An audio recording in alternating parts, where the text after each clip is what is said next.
coming. With that, we have various colleagues that are out on official business and vacations accordingly. So we'll go ahead and move items 1, 2, 3 on consent with the notice from the chair, and then we'll take items 4, 5, and 6 together, and then we have a special. Morning, John White, City Clerk. Items 4, 5, and 6 are reports from the Police Department regarding the status of the DNA programs. Morning. Good morning, Councilman. How are you? I'm fantastic. If you can state your name for the record and just walk us through the reports and let us know how we're doing. All right. David Doan, Deputy Chief, Los Angeles Police Department. Clay Farrell, Commanding Officer, Robbery Homicide Division. Detective Blocker, Robbery Homicide Division. Clay. Captain Farrell's going to walk you through it, sir. Right. Sir, looking at our most recent numbers, as you're familiar, we had a historical backlog of 6,132 cases. They've all been eliminated. Of those 6,132 cases, 2,146 were uploaded in CODIS, and 707 of those hits named offenders, and then we had 36 case-to-case hits. The funds spent for the outsourced sexual assault kits from July 2009 to June 2011 is $8,483,000. All new staff positions approved for SID have been filled, and that includes 5 new criminalists and 2 system analysts that started in June 2011. We've also had, though, resignations and promotions have led to vacancies within SID, and we're certainly appreciative of council support to get those positions backfilled throughout the year. Those personnel, it takes a while to get them up to the power curve for testing, so the reality is we'll always be struggling to maintain the expertise and limit the cases that are sent out for other testing. But at this juncture, the significant aspect, of course, is the backfill has been completed, and we're continuing to make significant progress on department goals. I would emphasize that we no longer have any form of a backlog. As soon as a case is submitted to SID, the case begins to be worked on, either preparing it for outsourcing or is worked on in-house. So we're moving at a pace that makes us very comfortable that we're working as fast as the technology will allow us to at this point. So basically what I'm hearing is that we're not getting into a situation, even with these current financial conditions that we're going through in this crisis, where we're going to end up with another backlog in any time in the future. Not at the moment, sir. We have adequate funding through general fund funds as well as grant funding to do the outsourcing that's necessary to maintain the capacity we need. And as Captain indicated, as soon as the criminalists we're hiring are completely trained, and that's an 18 months to 2.5 year process to get them court qualified, then we can cut back on the amount of outsourcing. But until we get that done, we need both. And how many actual arrests were actually had made from to date since we cleared up the backlog, since this process started? Yeah, do we know? We didn't bring that. I didn't bring that with me. Do you guys have that? We don't have that report. Do we have any rough numbers? Rough numbers, I believe there have been 2 new filings based on the 6,132 CODIS uploads, hits that we've had. Okay, and then do we swab or test or upload to the database sexual offenders when at the time of arrest? All felony arrests or all individuals arrested for a felony crime are swabbed in the state of California at the moment, although there is a court case pending that may change that, but at the moment everyone is swabbed. Okay, and the court case that's pending, is it in the Ninth Circuit or is it the Supreme Court? California Appellate Court. Appellate Court. Okay, so it's probably going to go all the way. We'll have There's a challenge to the constitutionality of taking it from unarraigned arrestees. So we'll see what happens with that. It's up in San Francisco, I believe. Okay, if you can keep us posted on that case as well. And my couple other just generic questions then on that. Thank you for that. Are we keeping, so we're keeping up the current cases. We've got on the positions, on the last round there were 9, I believe. 1 candidate withdrew. 2 did not pass background, according to the report, but were placed with alternatives. What does that mean? Somebody further down, somebody else that wasn't the first choice out of the candidates pool. Okay, so we didn't hire the 2 that didn't pass background. Correct. We hired someone else off the list. Got it. Okay. Well, we'll go ahead and move this. And I just also want to say that the department has done a phenomenal job in catching up with this and making it a priority to go after these heinous crimes and make sure that we have all of the tracking in place to catch up with this backlog. Has been certainly a lot of media attention that was needed, and a lot of political attention. It was unfortunate it got to the point where it has, but I think the department has done a phenomenal job in making this a priority and catching up, so I applaud you all for those efforts as well. Thank you, Councilman. We appreciate the council's continued support, both financially as well as politically. Thank you. And then the last item we have on the special.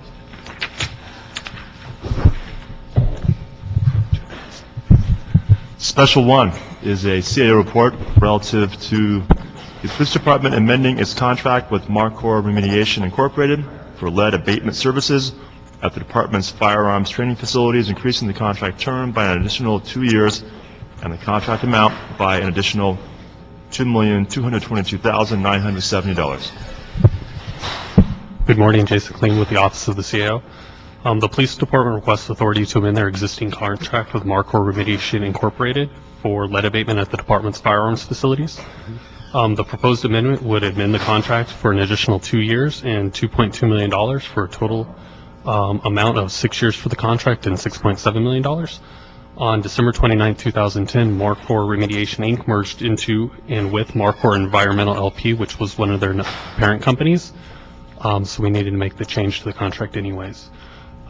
Originally, the council approved this for a 5-year contract. The renewal option that would have been for the 5th year was not picked up last year. And in order to allow the department to go back out and do an RFP, we've requested authority to extend it for an additional year, above and beyond the 1-year renewal option they had previously. Okay, so the last RFP that actually went out to this was in approximately 2005, Correct. and originally it was for what, a 3-year with 2 1-year extensions. Correct. So I'm trying to figure out why an RFP hadn't been released yet, and why we've extended the contract without actually putting out another RFP, and how close are we to putting out a new RFP now? To answer the first question, the analyst who was working on this contract within the department transferred out of the department, and unfortunately the department didn't have the authority to backfill the position, so it sat for a little bit of time until somebody came in. Unfortunately, that was an oversight on both the department and the CAO's office in recommending the option to be picked up. And since the option was picked up later than anticipated, we do need to extend it in order to give the department a period of time to release the RFP.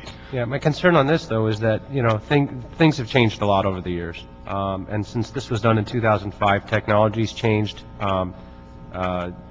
Certainly competitive prices and rates have changed because of the marketplace and so many different industries, and the world has changed. And so with that, if we don't go out to RFP regularly, then we're not necessarily getting the best price for the work we're getting. It's not creating a competitive marketplace and opening it up to other opportunities for other vendors. And so if we just keep blessing these contracts, and this is a case where we're behind on the contract, and as you've stated, it was missed. But because of that failure and missing this, we're being asked to blindly sort of approve this contract extension, and I've got concern over that for another year. It's actually 2 more years. So if we're just now going out for RFP, what's that process? When is it scheduled to hit the streets? The department is currently developing it, and then we'll review the RFP that went out. Our office is the one who released the last RFP back in 2005, so we're going to assist the department based on their needs with the next one. The first year of the extension is basically from August 17th, 2010 through August 16th, 2011. So effectively the first year of that contract is already over, and it's just giving the department authority to go 1 year beyond to give us time to go back and do the RFP. Hopefully we'll have an RFP released within the next 3 to 6 months. And then, So actually, we're being asked to approve a contract from 2010 to 2011 right now, correct, which is actually up next week. yes. Which is why we didn't just request the authority to pick up the fifth year of the option. Right. We've actually said we need to go beyond it because this is a critical service for the department. But the contractor never alerted us that they were operating under an expired contract? The operator was aware of it, and when the invoices were submitted and the controller would not pay them, that's the time at which we released this, yes. So they're looking for, so they haven't been paid for this past year? Correct, So by approving this, it gets them paid for the work they've actually done? correct. All righty then. It doesn't sound like we have a lot of options there, and we've allowed them to do the work, clearly, and let them onto the facilities, and they did the work, I'm assuming. And so this would add another year, retroactively, that 1 year, and then moving forward proactively 1 year, Correct. and give us time. When's the RFP going out? In the next 3 to 6 months. 3 to 6 months? Yes. So that's not enough time to, if we put the RFP out in 6 months, get the bids back, do the analysis, come back to commission, committee, and council, then that's in likelihood not going to be done in 6 months. It should be. Should be. So we'll be coming back probably for maybe another extension. We're going to push for us not to come back for an extension beyond the 1 year extension that we've already asked for. Is the RFP that's going out significantly different than the one that was written and put out in 2005? It may be based on the changing needs of the department. Our office is the one who released the original RFP, and I don't know if the range of services the department would like provided has changed drastically. If it has not changed drastically, we can use the original RFP that we released. If it has changed, or the department needs additional services, we will make adjustments. I don't want to micromanage this, but I just want to make sure it's being put out in time. So if I could ask then respectfully that we'll go ahead and approve this, come back and report back to this committee in 90 days on the RFP, and that it's in fact going out and what the status is, just the status update? Understood. Okay, great. That's all I've got. And we have any public cards? No, sir, we don't, but just to verify, on your regular meeting agenda, items 4, 5, and 6, your action was to note and file the reports from LAPD? Correct. Thank you. And no speakers cards for public comment. Great. Then we are adjourned. Thank you. That's a good.